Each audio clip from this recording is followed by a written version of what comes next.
نن د پاکستان اور انډیا د ایشیا کپ فائنل دی خو په میډیا باندې دا خبره ډیره زیاته وایرل ده چې په نن میچ کې بعد د انډیا له طرفه هاردیک پانډیا او ابھیشیک شرما نوي ځکه دا دواړه کلاړیان چې کم دي انجرډ شوي دي نو واقعي دا انجرډ شوي دي کنه دا د انډیا یو مایند گیم دی په دې ویډیو کې په تفصیلا خبره کوو جی اصل کې چې کله هم یو های ولټیج میچ وي کله هم داس یو غټ میچ وي لکه هفته می فائنل شو فائنل میچ شو او بیا یو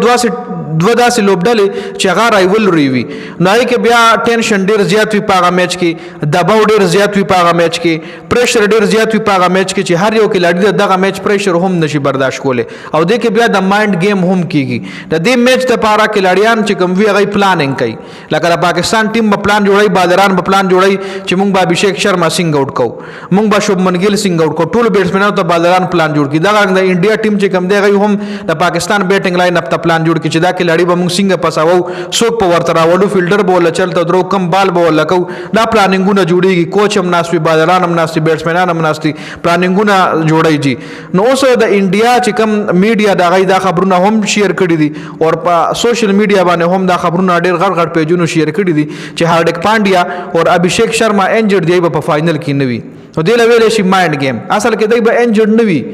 دی به انجرډ نه وي خو دی به دا کوشش کوي چې پاکستان د ابھیشیک شرما د پاره او هاردیک پانډیا د پاره څه پلان جوړ نه کړي او دوی به په ډایرکټ په پلینګ 11 کې د ابھیشیک شرما نوم هم راشي او د هاردیک پانډیا نوم هم راشي او سرپرایز بشي او هغه چې کم پلان جوړ کړی وي کې بخو د هاردیک پانډیا نوم وینه د ابھیشیک شرما نوم به وینه او دوی به په ډایرکټ دغه کلاړیان راواچي نو د لمایند گیم ویل کیږي اصل کې لا فل اتھنټیک جنون خبره نه دراغلي د انډیا چې کم کرکټ بورډ د غي افیشل پیج نه یا د غي افیشل یوټیوب چینل یا د غي چې کم افیشل میډیا دا د غیر طرف داسې د دې دواړو کلاړیانو د انجری د حواله سره څه خبر نه دراغله خو په سوشل میډیا باندې دا خبره ډیره زیاته کېدې شي تاسو هم کتلی نو زما پوینټ اف ویو سره د خبره کې څه حقیقت نشته ده او هاردیک پانډیا او ابھیشیک شرما د انډیا د ټیم مضبوط کلاړیان دي او د انډیا د ټیم مین کلاړیان دي نو مشکل ده کای چرې انجرډ شوی هم وي نو د غیب مکمل فټنس خیال ساتل شي وي ایله به فزیوتراپیسټ راوستي وي ډاکټر براغلی وي د غي انجری کې باغی ریکوري کړي وي خامخا ځکه پرون پکې میچ نو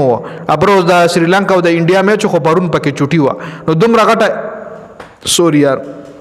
دومره غټه انجری به دغه نه وی راغلی چې پاغه باندې بروز لګی درې سلور وځي کچره غټه انجری راغلی و بیا بخخ کاره خو کلیام خبر راغلی خو دا کم چې نور سورسز خبر جاری کوي نو دا اصل کې ټول لبیل شي مایند گیم نو ابھیشیک شرما یا هاردیک پانډیا حواله سره د انجری کچره تاسو خبر اوریدلی وي نو هغه 100% اتھنټیک خبر نه دی جنون خبر نه دی نو